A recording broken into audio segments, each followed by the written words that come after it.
സംസ്ഥാനത്ത് ആരോഗ്യവകുപ്പ് പനി പിടിച്ച് പുതച്ച് കിടക്കുകയായിരുന്നു എങ്കിൽ ബഹുമാനപ്പെട്ട പ്രമേയ അവതാരകന്റെ മണ്ഡലത്തിൽ കൊണ്ടോട്ടിയിൽ അന്ന് പണ്ട് ബോർഡ് മാറ്റിവെച്ച ഒരു താലൂക്ക് ആശുപത്രിയിൽ 33 കോടി രൂപയുടെ നിർമ്മാണ പ്രവർത്തനം ഇപ്പോൾ ടെൻഡർ ചെയ്യില്ലായിരുന്നു സാർ. അതുകൊണ്ട് നമുക്ക് ഇത് പൊതുജനങ്ങളെ ബാധിക്കുന്ന ഒരു വിഷയമല്ലേ സാർ? പൊതുജന ആരോഗ്യമാണല്ലോ. ഇവിടെ ബഹുമാനപ്പെട്ട അംഗം പറഞ്ഞതുപോലെ നവോത്ഥാന കാലഘട്ടത്തിൽ തുടങ്ങി ഈ നിയമസഭ പാസാക്കിയ ആദ്യ EMS സർക്കാരിന്റെ കാലത്ത് സാർവത്രിക വിദ്യാഭ്യാസ നിയമത്തിൽ തുടങ്ങി നമ്മുടെ സാമൂഹ്യ ബോധ്യമങ്ങളിലൂടെ നമ്മളിൽ രൂപപ്പെട്ട വിദ്യാഭ്യാസ ബോധ്യങ്ങളിലൂടെയാണ് സാർ ഉയർന്ന ആരോഗ്യ സൂചകങ്ങളിലേക്ക് നമ്മൾ എത്തപ്പെട്ടിട്ടുള്ളത്. അത് പതിറ്റാണ്ടുകളായിട്ടുള്ള കേരളത്തിന്റെ കൂട്ടായിട്ടുള്ള പ്രവർത്തനങ്ങളുടെ ഭാഗമായിട്ടാണ്. അതിനെ നിസ്സാരവൽക്കരിച്ചുകൊണ്ട് ബഹുമാനപ്പെട്ട അംഗം പറയരുത്. ഇത് വാസ്തവത്തിൽ നമ്മുടെ സംസ്ഥാനത്തെ സംബന്ധിച്ചിടത്തോളം സാർ ഈ സർക്കാർ കോവിഡിന്റെ രണ്ടാം തരംഗം തുടങ്ങുമ്പോഴാണ് ഈ സർക്കാർ അധികാരത്തിലെത്തുന്നത്. കോവിഡിനൊപ്പം തന്നെ സിക്ക, നിപ്പ, മങ്കി പോക്സ് തുടങ്ങിയ പകർച്ചവ്യാധികളെയും വളരെ ഫലപ്രദമായി നേരിട്ടുകൊണ്ടാണ് സാർ നമ്മൾ മുന്നോട്ട് പോകുന്നത്. അത് ഒരു വ്യക്തിയുടെ എന്നുള്ളതല്ല, കൂട്ടായ പ്രവർത്തനത്തിന്റെ ഭാഗമായിട്ടാണ്. സിക്ക പിടിച്ചുകെട്ടുന്നതിന് നമുക്ക് സാധിച്ചു സാർ. മങ്കി പോക്സ് ലോകാരോഗ്യ സംഘടന ഒരു ഹെൽത്ത് എമർജൻസിയായി 2022 റിപ്പോർട്ട് ചെയ്തതാണ്. പക്ഷേ ആ ഹെൽത്ത് എമർജൻസിയായി റിപ്പോർട്ട് ചെയ്ത മങ്കി പോക്സ് കേരളത്തിൽ വിദേശത്ത് നിന്ന് എത്തിയ നമ്മുടെ സഹോദരങ്ങളിൽ റിപ്പോർട്ട് ചെയ്തു. പക്ഷെ അങ്ങനെ എത്തിയവരിൽ നിന്ന് രണ്ടാമതൊരാളിലേക്ക് ആ രോഗം പകരുന്നില്ല എന്നുള്ളത് ഉറപ്പാക്കുന്നതിന് കേരളത്തിന്റെ പൊതുജനാരോഗ്യ സംവിധാനത്തിന് കഴിഞ്ഞു സാർ. 2018 ശേഷം 2023 നിപ്പയിൽ ഒരു ഔട്ട്ബ്രേക്ക് കേരളത്തിൽ ഉണ്ടാകുന്നത്. ആ നിപ്പ ഔട്ട്ബ്രേക്കിൽ സാർ നമ്മൾ കാണേണ്ടത് ലോകത്തിൽ തന്നെ ആദ്യമായി മരണനിരക്ക് എപ്പോഴും 80% മുകളിലുള്ള മരണനിരക്ക് 33% അത് കുറയ്ക്കുന്നതിന് 2023 ഔട്ട്ബ്രേക്കിൽ നമുക്ക് കഴിഞ്ഞു സാർ. അതോടൊപ്പം തന്നെ രോഗവ്യാപനം ഒറ്റയക്കത്തിൽ നിലനിർത്തുന്നത്, അതോടൊപ്പം ഔട്ട്ബ്രേക്ക് നിലനിർത്തുമ്പോൾ തന്നെ ഇൻഡെക്സ് കേസ് കണ്ടുപിടിക്കുന്നതിനും ഫലപ്രദമായി ഇടപെടൽ നടത്തുന്നതിനും നമുക്ക് സാധിച്ചു സാർ. അപ്പോൾ തീർച്ചയായിട്ടും വളരെ കൃത്യമായിട്ടുള്ള ലക്ഷ്യങ്ങളോടെ ശരിയായ പാതയിലാണ് നമ്മൾ മുന്നോട്ട് പോകുന്നത്. ഈ കാലഘട്ടത്തെ ഏറ്റവും അടയാളപ്പെടുത്തുന്നതിൽ ഏറ്റവും വലിയ സവിശേഷതകളിൽ ഒന്ന് സാർ റിപ്പോർട്ടിങ്ങിലെ ട്രാൻസ്പാരൻസിയാണ് സാർ. ഏത് കേസ് കേരളത്തിൽ ഉണ്ടായാലും അത് വളരെ കൃത്യമായി തന്നെ റിപ്പോർട്ട് ചെയ്യപ്പെടുന്നുണ്ട്. സ്വകാര്യ മേഖലയിൽ കൂടി ട്രെയിനിങ് കൊടുത്തുകൊണ്ട് റിപ്പോർട്ടിംഗ് കൃത്യമായി അവിടെ എത്തുന്ന കേസുകൾ, പകർച്ചവ്യാധികൾ അത് നമ്മുടെ സിസ്റ്റത്തിലേക്ക് റിപ്പോർട്ട് ചെയ്യണമെന്നുള്ള ട്രെയിനിങ്ങും അതോടൊപ്പം തന്നെ അവബോധവും സൃഷ്ടിച്ചുകൊണ്ടാണ് സാർ നമ്മൾ മുന്നോട്ട് പോകുന്നത്. സാർ, ഒരു വളരെ പ്രധാനപ്പെട്ട കാര്യം ബഹുമാനപ്പെട്ട സഭയുടെ ശ്രദ്ധയിൽപ്പെടുത്താൻ ഞാൻ ആഗ്രഹിക്കുകയാണ്. നമ്മൾ ഫാക്ച്വലായിട്ട് സംസാരിക്കുമ്പോൾ 2010-15 വർഷത്തെ പനി കേസുകളുടെ ഒരു കണക്ക് നമ്മൾ എടുത്താൽ, ഇപ്പൊ 2015 കണക്കെടുത്താൽ 1,31,000-ലധികം പനി കേസുകളാണ് അന്ന് ഉണ്ടായിരുന്നത്. OP അന്നത്തെ IP സാർ 40,166 2024 ഇത് ജനുവരി മുതൽ ജൂൺ വരെ ഉള്ള മാസങ്ങളുടെ കണക്കാണ് സാർ. ഇപ്പൊ 2024 ജനുവരി മുതൽ ജൂൺ മാസം അതേ കാലയളവിൽ ഇന്ന് സംസ്ഥാനത്ത് ഇതുവരെ റിപ്പോർട്ട് ചെയ്തത് സാർ 13,11,828. ഇവിടെ 24 വരുമ്പോഴേക്കും സാർ അതിലും കുറവാണ്, 12,02,070. ഏറ്റവും പ്രധാനപ്പെട്ടത് സാർ IP കേസുകളുടെ കണക്കാണ്. ഇപ്പൊ നമുക്ക് രോഗവ്യാപനത്തിലും തീവ്രതയിലും അല്ലെങ്കിൽ രോഗത്തിലും അത്ര വലിയ തീവ്രതയുണ്ടെങ്കിൽ തീർച്ചയായിട്ടും അത് പ്രതിഫലിക്കുക നമ്മുടെ ഹെൽത്ത് സിസ്റ്റത്തിലാണ്. നമ്മുടെ ആശുപത്രികൾ, ബഹുമാനപ്പെട്ട അംഗം ഇവിടെ പറഞ്ഞ ആശുപത്രിയിൽ കിടക്കകളിൽ, അത് സാർ എല്ലാ കാലവും ഒരു വർഷം മുഴുവൻ നമ്മൾ നേരിടുന്ന പ്രശ്നമാണ്. ഇപ്പൊ തിരുവനന്തപുരം മെഡിക്കൽ കോളേജിൽ 1900 മറ്റുമാണ് അവിടുത്തെ IP ബെഡ് സ്ട്രെങ്ത്. പക്ഷേ അവിടെ 3000-ലധികം പേഷ്യൻസ് ആണ് ഉള്ളത് സാർ. അവിടേക്ക് എത്തുന്ന ഒരാളെ പോലും നമ്മൾ പറഞ്ഞു വിടുന്നില്ല. കാരണം പണമില്ലാത്തതിന്റെ പേരിൽ സ്വകാര്യ ആശുപത്രിയിൽ ചികിത്സിക്കാൻ കഴിയാത്ത ആളുകളാണ് കൂടുതലായിട്ട് നമ്മുടെ ആശുപത്രികളിൽ എത്തുന്നത്. അതുകൊണ്ട് ഉള്ള സൗകര്യങ്ങൾ അവർക്ക് ക്രമീകരിച്ചു കൊടുത്തുകൊണ്ട് ചികിത്സിക്കുന്നതിന് വേണ്ടിയിട്ടാണ് ശ്രമിക്കുന്നത്. ഞാൻ പറഞ്ഞ പോയിന്റ് സാർ, 40,166 കേസുകളാണ് സാർ 2015 IP കേസുകൾ ഉണ്ടായിരുന്നത്. 2024 കണക്കുകൾ നമ്മുടെ ഇതിലുള്ള ഡേറ്റയാണ്. 2024 വരുമ്പോൾ അത് 18,876 ജനുവരി മുതൽ ജൂൺ മാസം വരെയുള്ള കണക്കാണ് സാർ. അതായത് നമ്മുടെ ഈ പറഞ്ഞതുപോലെയുള്ള ഒരു ഗുരുതരമായിട്ടുള്ള അല്ലെങ്കിൽ ആ രീതിയിലുള്ള ഒരു സാഹചര്യം ഈ 2024 നമ്മുടെ സംസ്ഥാനത്തില്ല എന്നുള്ളത് തന്നെയാണ് സാർ. അതോടൊപ്പം തന്നെ സർ, നമുക്ക് ഡെങ്കി കേസ് ബഹുമാനപ്പെട്ട അംഗം പറഞ്ഞു, ഞാൻ നടപടികളിലേക്ക് വരാം, അത് ഈ സഭയുടെ സമയം അത്രയും എടുക്കേണ്ട എന്നുള്ളത് വെച്ചുകൊണ്ടാണ് ഞാൻ ആദ്യം അത് പറയാതിരുന്നത്. എന്ത് നടപടികൾ സംസ്ഥാന സർക്കാർ സ്വീകരിച്ചു എന്നുള്ളത്. സംസ്ഥാന സർക്കാർ നടപടി സ്വീകരിച്ചതുകൊണ്ടാണ് സാർ ഡെങ്കു വ്യാപനത്തിൽ, ഡെങ്കുവിലെ ഫെറ്റാലിറ്റി റേറ്റ് ഒരു ഏറ്റവും മികച്ച ഒരു ആരോഗ്യ രംഗത്തെ സംബന്ധിച്ചിടത്തോളം പകർച്ചവ്യാധികൾ ഉണ്ടാകാം. ഞാൻ തുടക്കത്തിൽ പറഞ്ഞ അതുകൊണ്ടാണ്. നമ്മുടെ കാലാവസ്ഥ ഇപ്പൊ അപ്രതീക്ഷിതമായിട്ടുള്ള കാലാവസ്ഥ മാറ്റങ്ങൾ നമുക്ക് ഉണ്ടാകുന്നുണ്ട്. ജനസാന്ദ്രത, പിന്നെ ട്രോപ്പിക്കൽ ക്ലൈമറ്റ്, ഇത് തന്നെ WHO പറയുന്നത് നമ്മുടെ ഈ ഭാഗം എപ്പോഴും ഡെങ്കു പ്രോൺ ഏരിയയാണ് എന്നുള്ളതാണ്. സർ, അങ്ങനെയുള്ള സാഹചര്യത്തിൽ നമ്മുടെ ലക്ഷ്യം എന്താണ്? ഡെങ്കുവിലെ ഫെറ്റാലിറ്റി കുറയ്ക്കുക എന്നുള്ളതാണ്. അതിന്റെ കണക്ക് നമുക്കൊന്ന് പരിശോധിക്കാം.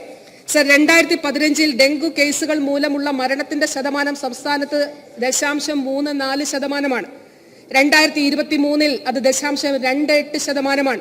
2024 സർ, നമ്മളിപ്പോൾ സംസാരിക്കുമ്പോൾ അത് 0.25%. സർ, ഇതിനാണ് ഒരു ആരോഗ്യ വകുപ്പ് എയിം വെക്കേണ്ടത്, ലക്ഷ്യം വെക്കേണ്ടത്. നമുക്ക് മരണനിരക്ക് കുറച്ചുകൊണ്ട് വരിക എന്നുള്ളതാണ് നമ്മുടെ ലക്ഷ്യം.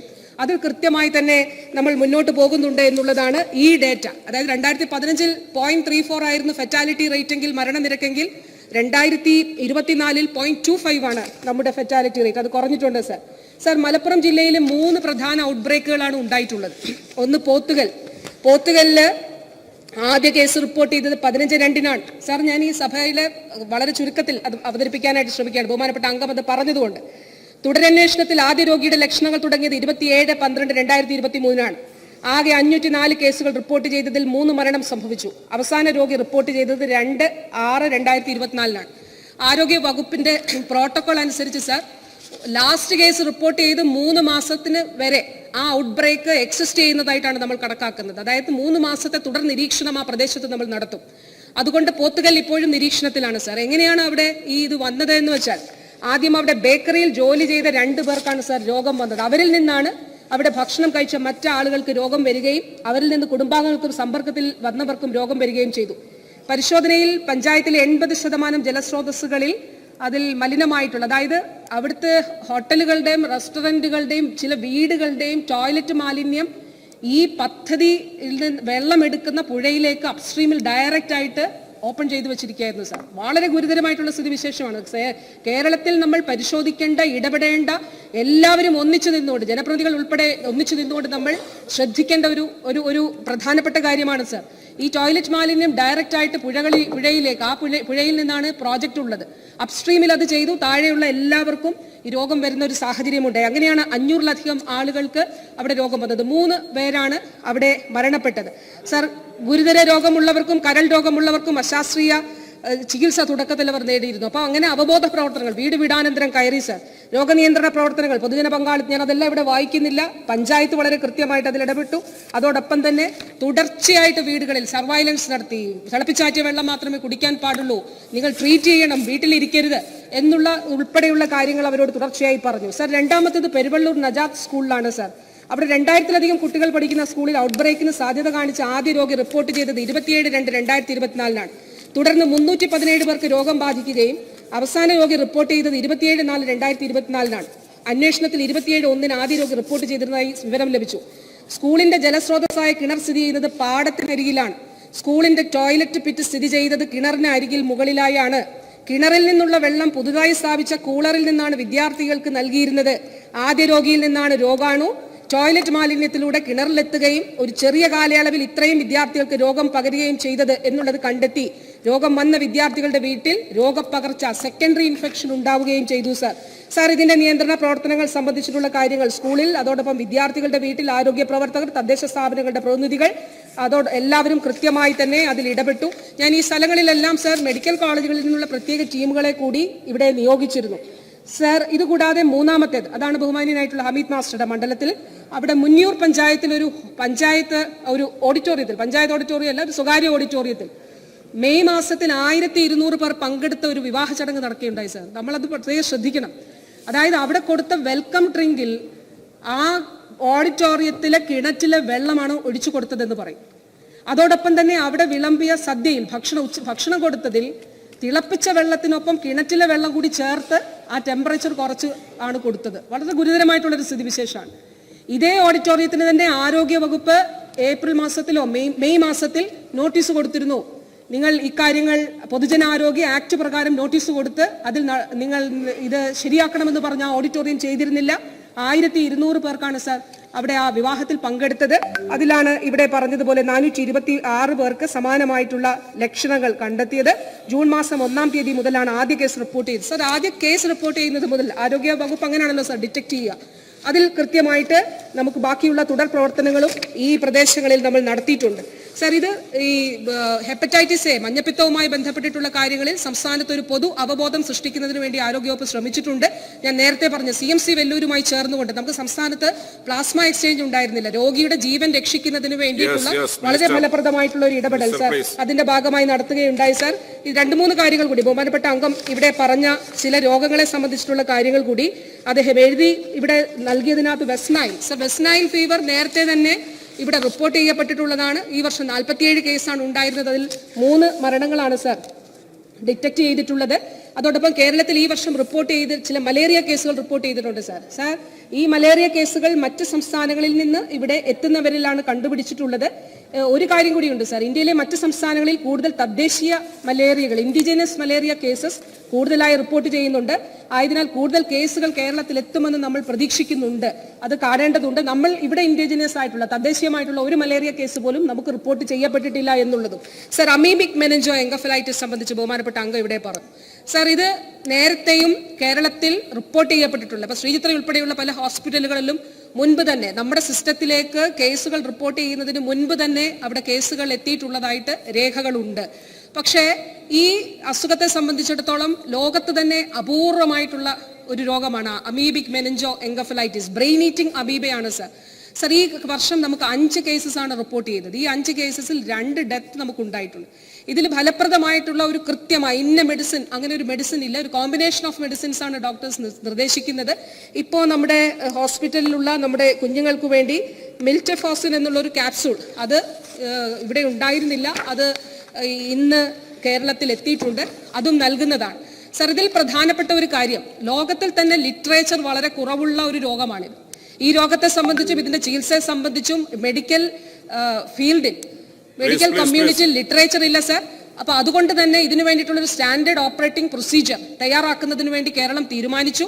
അതിന്റെ അടിസ്ഥാനത്തിൽ അതിന്റെ നടപടികൾ നടക്കുന്നുണ്ട്. ICMR-മായി കൂടി സഹകരിച്ചുകൊണ്ടുകൊണ്ട് എന്തുകൊണ്ട് ഈ കേസസ് കൂടുതലായി നമുക്കിവിടെ ഇപ്പൊ 5 കേസ് ഈ വർഷം ഉണ്ടല്ലോ, അപ്പൊ അതിന്റെ ഒരു സീക്വൻസിങ് കൂടി നടത്തുന്നതിന് വേണ്ടി തീരുമാനിച്ചിട്ടുണ്ട്. സർ, ചില 2-3 കാര്യങ്ങൾ കൂടി ബഹുമാനപ്പെട്ട അംഗം പറഞ്ഞ കാര്യം വളരെ പ്രധാനപ്പെട്ടതാണ്. സർ, ഈ പ്രവർത്തനങ്ങൾ നടത്തുമ്പോൾ എനിക്ക് അത്ഭുതമാണ് സർ. ബഹുമാന്യനായ അംഗം എന്തുകൊണ്ടാണ് കേന്ദ്ര സർക്കാർ നമുക്ക് നൽകുന്ന തുക കഴിഞ്ഞ വർഷം 2023-24 1 രൂപ പോലും NHM-ന്റേതായി 1 രൂപ പോലും കേന്ദ്ര സർക്കാർ നമുക്ക് നൽകിയിട്ടില്ല. അദ്ദേഹം പറഞ്ഞതിൽ തെറ്റുണ്ട്. കേന്ദ്ര സർക്കാർ നമ്മളോട് ആദ്യം പറഞ്ഞൊരു കാര്യം, അവർ ഇന്ന ഒരു പേര് കൊടുക്കണമെന്നുള്ളത് പറഞ്ഞു, ഹെൽത്ത് ആൻഡ് വെൽനസ് സെന്റർ. അതെല്ലാം നമ്മൾ അപ്ലോഡ് ചെയ്തു. 2023 നവംബറോ ഡിസംബർ മാസത്തോടുകൂടി 99% അപ്ലോഡ് ചെയ്തു. അപ്പോൾ ഡിസംബർ മാസത്തിൽ വേറൊരു കത്ത് വരികയാണ്, ആ പേര് വേണ്ട, ഇനി പുതിയൊരു പേര് നൽകണം എന്നുള്ളത് സംബന്ധിച്ച്. അതും നമുക്ക് നമ്മുടെ ബോർഡിൽ കോബ്രാൻഡിങ്, അതായത് നമ്മുടെ പേരിനൊപ്പം അതുകൂടി വെച്ചുകൊണ്ട് നൽകാമെന്നുള്ളത് തീരുമാനിച്ചു. അത് അവരെ അറിയിച്ചു, രേഖാമൂലം അറിയിക്കുകയും ചെയ്തു. പക്ഷേ എന്നിട്ടും സർ നമുക്കത് നൽകുന്നില്ല എന്നുള്ളതാണ്.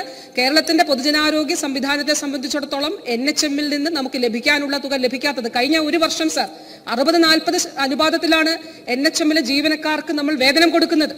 പക്ഷേ ഈ മുഴുവൻ തുകയും കഴിഞ്ഞ ഒരു വർഷത്തേത് 2023-24 സംസ്ഥാന സർക്കാരാണ് നൽകിയത്. 1 രൂപ പോലും കേന്ദ്രം നൽകിയിട്ടില്ല എന്നുള്ളത് കാണേണ്ടതായിട്ടുണ്ട് സർ. അതോടൊപ്പം തന്നെ കാസ്പുമായി ബന്ധപ്പെട്ട ഒരു കാര്യം സർ, ഈ 2018 കാലയളവിലാണ് സ്റ്റേറ്റ് ഹെൽത്ത് ഏജൻസി നിലവിൽ വരുന്നത്. പക്ഷേ പൂർണ്ണമായി പ്രവർത്തനം ആരംഭിക്കുന്നത് അല്ലെങ്കിൽ എല്ലാം ഇന്റഗ്രേറ്റ് ചെയ്ത് ആരംഭിക്കുന്നത് 2021-25 സർ.